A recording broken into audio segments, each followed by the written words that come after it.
YouTube friends and family, how's it going? It's time for chit chat, chitty chat, an after midnight chat with the Madjournalist. Even though it's 11:30, it's close enough. What a long freaking week, you guys. I don't know about you. This woman, this girl, this chick. Long one. I had a long week. But yeah, just figured I'd chat and let you guys know. If you follow me on Instagram, you know that I took my son off to college yesterday. I miss him. I figured I'm gonna... Oh, I'm sorry. I apologize. Made you yawn, though. I'm fighting a terrible cold / allergies. So if I need to sneeze, I will pause. And if I need to blow my nose, I'll do it. And hopefully my throat will behave and long enough that I won't lose my voice. So anyhow. Yeah, my week. So some of you kind of know what I do for work, and maybe you don't, but I'm a retail merchandiser. So what that means is it's a loveless job. Basically for me, I go into convenience stores, and we represent several different companies, 5, 6, 7, 8, a lot of companies. So every convenience store I go into, I check on certain products. So I sort of audit them. I make sure they're in place. I make sure they're in date. I make sure anything that's been discontinued is no longer there. I try to sell in new products to replace anything I discontinue, or just products that don't sell well. I try to put stuff in that does sell well and make some kind of deals for them. So we're a broker. The company that I work for is actually a broker. So we're the middleman. So we make the deals between the manufacturers and the distributors and get the product into the stores. So, that help? Not really. But a lot of my job is going in and setting things. So, for instance, one of the companies see, tired. One of the ones that we represent is ConAgra Food. So, primarily in convenience store, ConAgra is your Slim Jims, your ketchup, your Heinz ketchup, by the way. Healthy Choice, so Healthy Choice frozen meals, that kind of stuff. And what else is a big one for ConAgra? David's sunflower seeds, Andy Cat fries. Okay, so they do programs with stores where they have meat snack racks. Let's talk about how many times I walk in and go, I'm here to check on your meat. Or your rack. Yeah. Never tell a store manager you're there to check on her rack when she's got big tatas. It's kind of embarrassing. So yeah, anyhow. They have these rack programs where they offer the store rebates, or like money, refund checks, depending on their sales, and if they keep the rack with a certain amount of products on it in their store. So I check on that stuff. Well, we also get project work. One of the projects we're working on is for a chain of convenience stores. And we're going in and basically resetting, so rearranging the entire store. And my bosses, were the owner's right-hand man or whatever for sales, decided that his retail merchandisers, there's like only 4 of us that work full-time, the rest are all part-time, subcontracted people. We would go in and take care of all of the salty snack section, all of the meat snack sections, all of the health and beauty sections, and the premium theater candy sections. That's a lot. The next time you're in a convenience store, I want you to pay attention. Salty snacks are those areas that have um, your sunflower seeds, your Snyder's pretzels, the small bags, not the big ones that like Frito-Lay or whoever would take care of, but the small bags. Their sections are usually 8 to 12 feet long. Your meat snack sections are usually racks, or they might be with Slim Jims and Jack Links and beef jerky. Those are usually 2, 3 to 4 feet.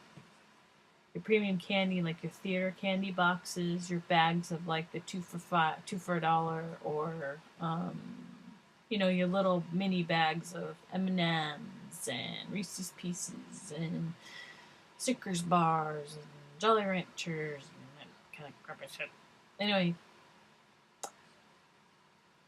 the reason Monday and Tuesday were long is I had to reset all of those things and rearrange and take the whole wall down and repeg it and put everything up and make sure that the order tags are all on there.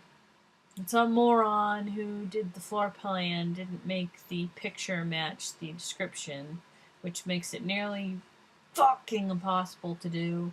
Not to mention the way that they printed the tags was a complete, excuse my French, clusterfuck. So it just adds time. And so basically, when we're doing these resets, because he decided that we could do 4 sections, which is humanly impossible for one person, adding on all of that other mess just makes it for a 12-hour day. And now, for me, Maine is a huge state, and these stores are sometimes over an hour from my house. So leaving the house at 6 o'clock in the morning to make sure I'm there, working 12 hours, driving home, makes me tired. So yeah. Monday and Tuesday, that was that. Wednesday, I did another project, and it's for another chain. And it's an ongoing project. And it's a kind of a quick one when I'm going in. I'm basically auditing to see if a certain products are in the store, what they're priced at, if they're dated, like out of date, or like dated when they come in because it's like fresh food type of stuff. But the most ridiculous thing is they have changed the questions on the survey form, or the what we call a call report, 15 freaking MF times. So I get like 6-7 email. Oh, can we get this done? Or oh, we were supposed to have these done by Thursday. Okay, well, Wednesday, can you just go visit this certain chain over and over and over again? Okay, that's what I did. But then come to find out we have till next week to get it done. But they were supposed to send up somebody to help me check some of these stores. Did they come? I don't know. What stores did they visit? I don't know, because nobody tells me anything. Wednesday. So, Wednesday night, well, afternoon, evening, whatever night, we had to go to the store and pick up a couple of things that Ethan needed for college. Packed him up for college. We were up till 12:30 getting everything packed and needed to be up for 5:40. No, we need to leave the house at 5:45 a.m. I paused so that you could understand how horrible that is. Yeah. It's gonna be a long one. So yeah. We got there's a little history to my son going to college. So that's what I'm gonna finish up with. And it's not gonna be short. So if you wanna pause here, go get yourself a drink, go to the bathroom, scratch your butt, whatever you need to do. So yeah, Ethan applied to this school and was accepted quite a few months ago. So I wanted to go. And he applied for housing. And we didn't hear anything and didn't hear anything and didn't hear anything. And then finally, they sent an email about a week before move-in that there was more students had applied for housing in the history of the entire school. and not being very smart and saying, oh, we have like, okay, say they have 400 rooms, they have more than that, but say that there's 400 places that they could put students. And so, like, wouldn't you as a school say, okay, we've reached that many applications, so now we need to start putting people on waiting lists? No, they didn't do that. But yeah. So, I think the cold medicine's making me sleepy.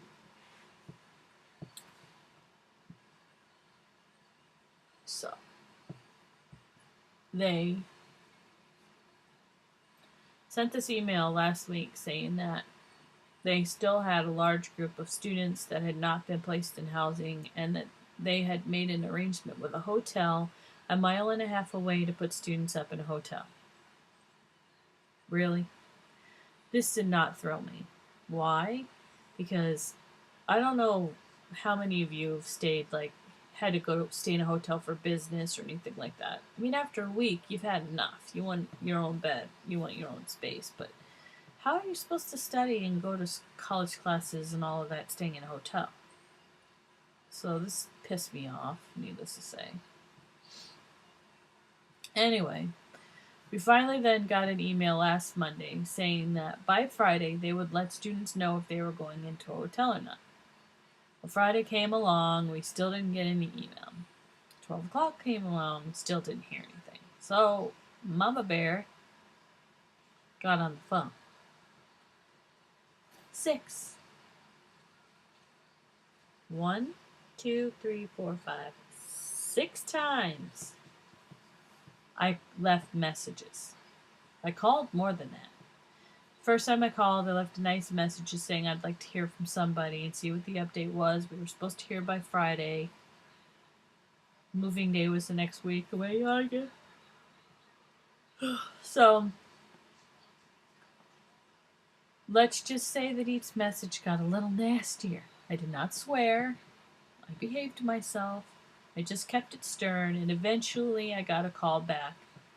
That call came in Friday at about 3:30, and he had just then assigned Ethan to a dorm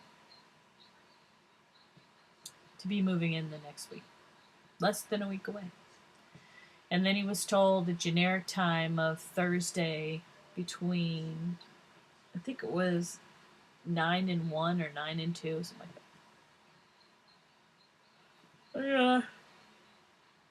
Oh, sorry. I need oxygen. So, he gave Ethan an email. I say he because it's a vice president of something that plays kids. He sent an email with the kids that were going to be in his room, and they were going to be in the suite. Now, this is set up where they have a certain amount of bedrooms, a certain amount of bathrooms, and then one common living area. No kitchenette, nothing like that. But come to find out, there's 4 bedrooms, and one bedroom is 4 guys, and one bedroom is one single guy. In another bedroom is 3 guys, and the 4th bedroom 4 guys. So a total of 12 people in this suite. 2 bathrooms, 2 showers, 2 toilets. Total. Only 2 showers for 12 guys. Are you kidding me right now? So we looked at it. We saw it was in like the basement of the building. It looked like it was going to be a fairly good sized room. We thought we'll just make the best fit. We'll see what happens, yada yada. So then Ethan sent email out to the people that he was in a room with. So it's A, B, C, and D, and he's in D. A is 4 guys. B is the one single guy. He gets his room to himself. I don't know, maybe his shit doesn't stink. His parents paid extra. I don't really effing care. Whatever. And then... Not so pleasant today. C is 3 guys and D is 4 guys. Ethan's in D. The living area is in the middle of the room. Anyway, I told you it's gonna be long. Did you take that break? We got I told Ethan, I said, write an email to the guys that you're in a room with. Find out what their moving time is, because God help me. Sorry. um, he should find out when their moving time is because he just said this generic time. Well, they all wrote back and said it was 8 a.m. on, they could start moving in between 8 and 10 on Thursday. And we're like, great, 8, because now we're 2.5 hours away from Boston.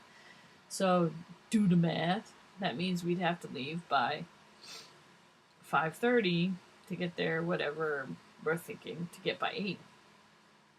But you have to take into consideration that Boston is major traffic jam effing city. So, that's rush hour. So you're not going to move very fast. Stifling. Can't stop yawning. So anyhow, whatever. So we're like, okay.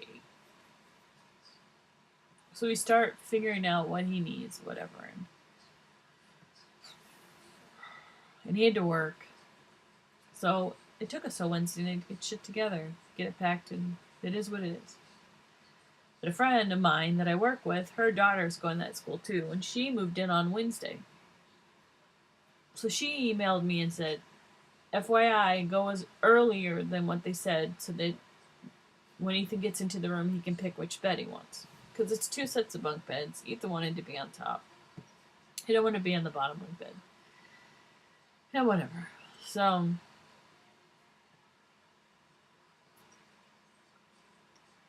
we make the plan. We go to bed. Of course, it was 12:30 when we went to bed. We set our alarms for 4:45. We left here at 5:45 in the morning. So that, because the GPS said 2 hours to Boston, so we were doing 2 hours 15 minutes, praying that we would beat rush hour. Wishful. Fucking thinking. We hit rush hour like you can't believe. We moved an inch an hour or whatever. It was ridiculous. It was bumper to bumper. People in Massachusetts. Okay, here's a disclaimer to all of you from Massachusetts that follow me. I'm sorry for saying this, but I call you guys massholes. And the reason I call you massholes is because of the way you drive. Now, maybe, I will say this. If I had to drive in traffic like that, and people that drive like that every day, I would become an asshole too. We got cut off so many times. We were almost hit. I can't even tell you that no less than 12 times I thought that I was going to be in a major accident. Okay? And not because I was driving like a jerk, but because people would just come flying up and just put themselves in front of you. You have to slam your brakes on. One guy, I have no idea how he did not take out the entire side of my Jeep. We still don't know why. I think Emma was in my lap at that point because she was in the passenger seat. Okay?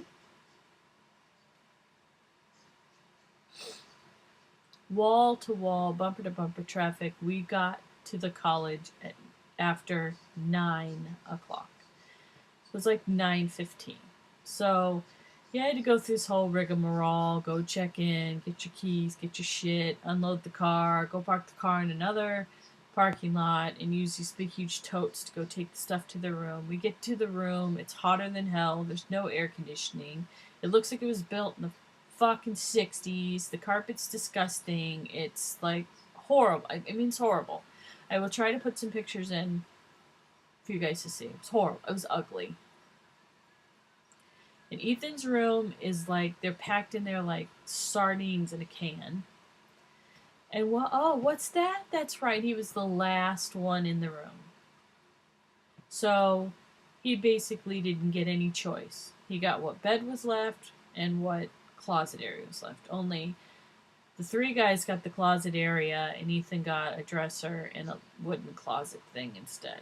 But in hindsight, I think he got the better deal. And he still got a top bunk because they didn't want the top bunk, so fine.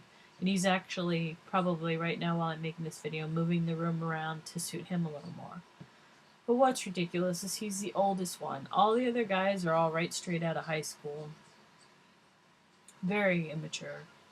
And here's poor Ethan, 2 years of college under his belt, 20 years old, soon to be 21.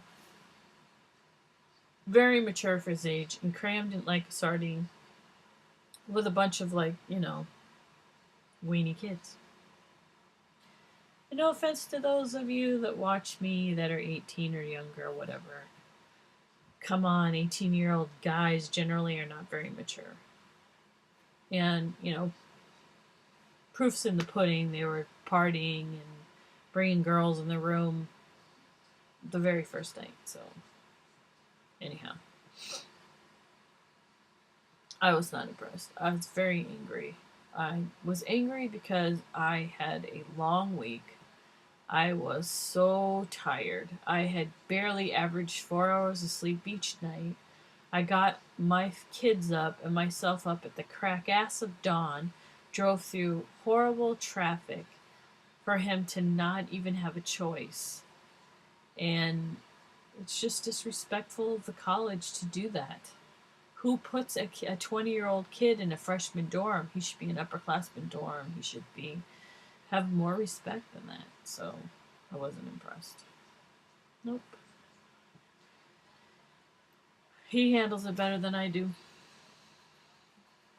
So yeah, and then it just didn't help. I didn't feel good. So Emma and I hung out for a while. We helped him unpack. The other parents are nice. The kids are nice. Nothing bad to say there. Could kind of tell who's going to be the troublemakers. And Ethan already said that, yeah, he knows too. But we went, after we got Ethan settled, she and I went off to a mall and did a little bit of retail therapy shopping for the mom and the sister, Miss and the boy. And then we drove home in horrendous traffic again. Don't like Massachusetts drivers. I'm sorry, I don't.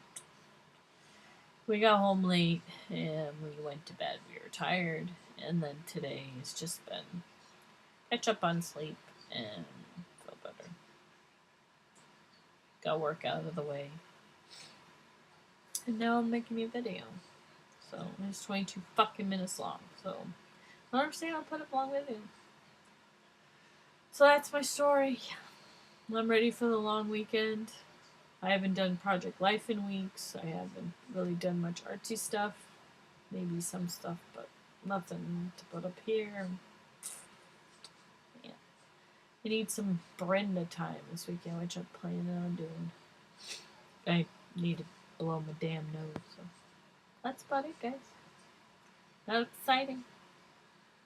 Hopefully you still were entertained with my dumb stories. Yeah. Ethan called last night, he called tonight, he called this morning, so we miss him. It's definitely not having my baby around. He's mentioned okay. He's not that little. But he's my baby. And just the atmosphere is different, you know? So anyways, we're gonna go lay down on that bed that's back over there and get some sleep. So thanks for watching if you watched this long. And I hope you guys had a good week. And here's to a really good weekend and getting stuffy. So I'll catch you later. Bye.